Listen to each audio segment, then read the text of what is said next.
What if I told you that somewhere in a forgotten laboratory, buried beneath decades of dust and bureaucratic red tape, lies a recording that contains the final sound humanity will ever make? Not the first cry of a newborn, not the last words of a dying poet, but the absolute end of our species' voice in this universe.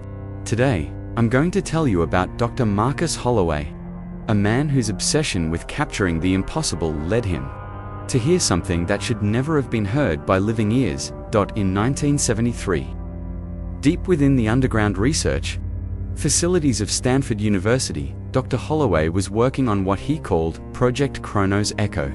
His theory was radical, even by today's standards. He believed that sound waves, under the right conditions, could slip through what he termed temporal fissures, moments where time itself became permeable. While his colleagues dismissed him as brilliant but delusional, Holloway had already begun constructing the most sensitive audio recording equipment ever conceived.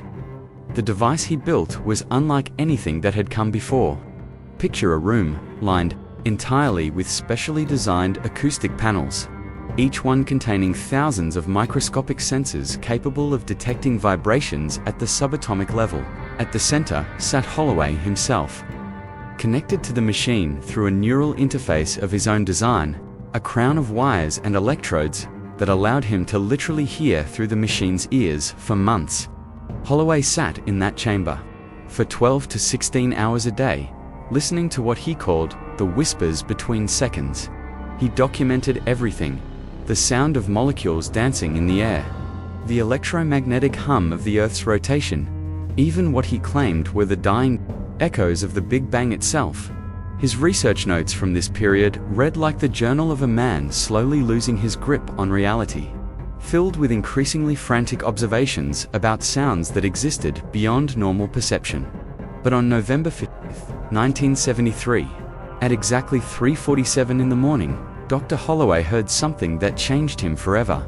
According to his final research log, the machine suddenly locked onto what he described as a temporal frequency emanating from approximately 4,000 years in the future.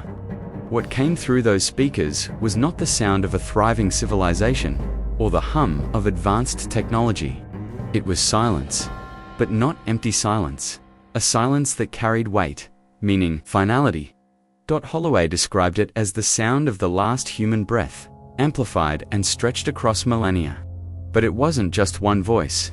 As he listened deeper, adjusting the temporal frequencies, he began to isolate individual elements within that final sound.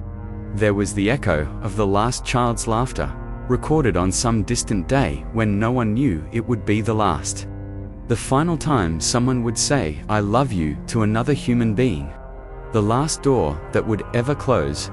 The final footstep on Earth's soil. The recordings show that Holloway spent the next 72 hours in that chamber, his neural interface allowing him to experience these sounds not just as audio, but as pure emotion.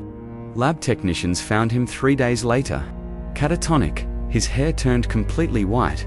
When he finally spoke again, weeks later, he claimed he had not only heard the end of humanity, but had seen it. According to Holloway's testimony, which was immediately classified and buried by government officials, humanity's end comes not with war or catastrophe, but with a whisper.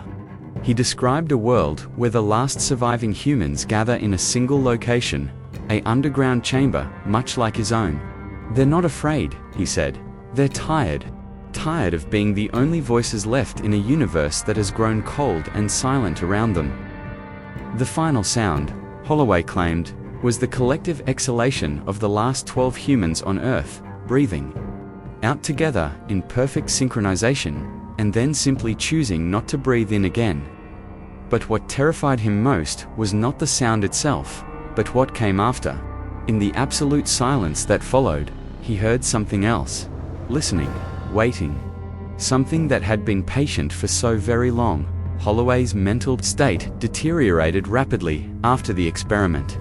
He became obsessed with preventing what he had heard, spending his remaining years trying to convince anyone who would listen that humanity needed to prepare for a specific date far in the future. He filled notebook after notebook with calculations, trying to pinpoint exactly when this final moment would occur. His colleagues noted that he could no longer tolerate silence of any kind, requiring constant noise around him to function. The most disturbing aspect of Holloway's case wasn't his claims about the future, but what began happening to those who had heard even brief excerpts of his recording.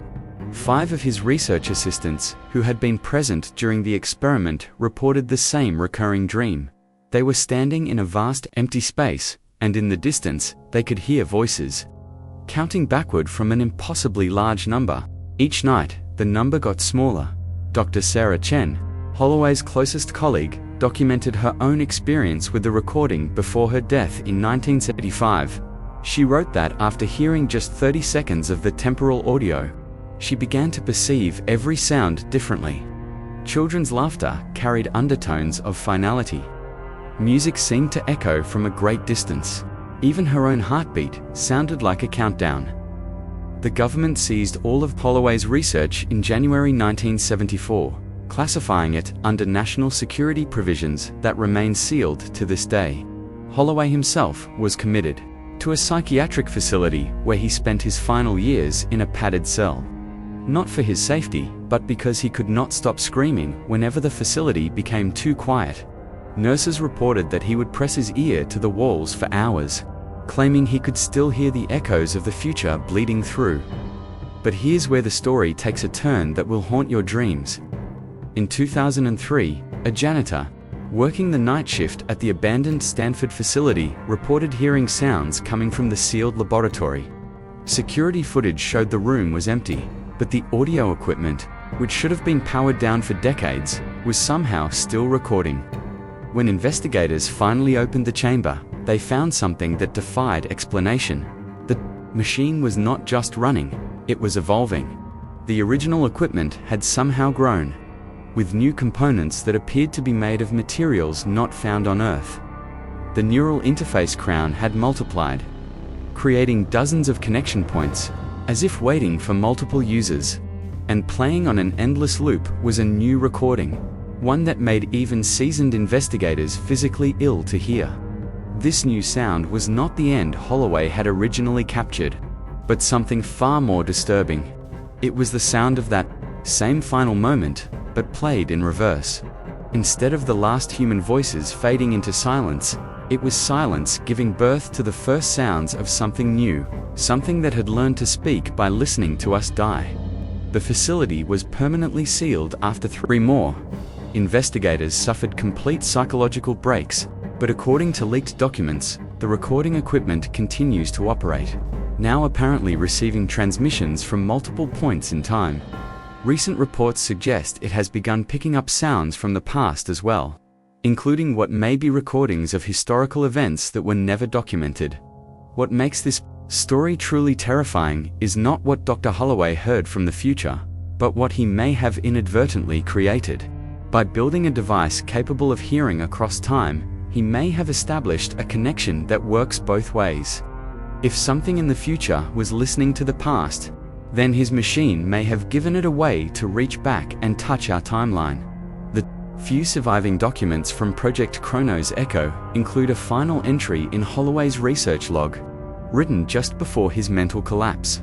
In it, he writes, "I understand now why the silence was waiting. It wasn't listening to our ending. It was learning how to speak our beginning. And now that it knows our voice, it can call to us across time, teaching us the words we need to sing ourselves into extinction." Today, somewhere in a forgotten corner of an abandoned laboratory, a machine continues to record the sounds of tomorrow. And if Dr. Holloway was right, every day brings us closer to the moment when we'll hear our own voices calling to us from the future, inviting us to join that final, synchronized exhalation that marks the end of human sound in the universe. The most chilling part of this story isn't that it might be true. It's that in a world growing increasingly connected, increasingly monitored, and increasingly filled with devices that listen to our every word, we might not even notice when something starts listening back from the other side of time, learning our patterns, our voices, our weaknesses, waiting for the perfect moment to teach us the song of our own ending. Sweet dreams.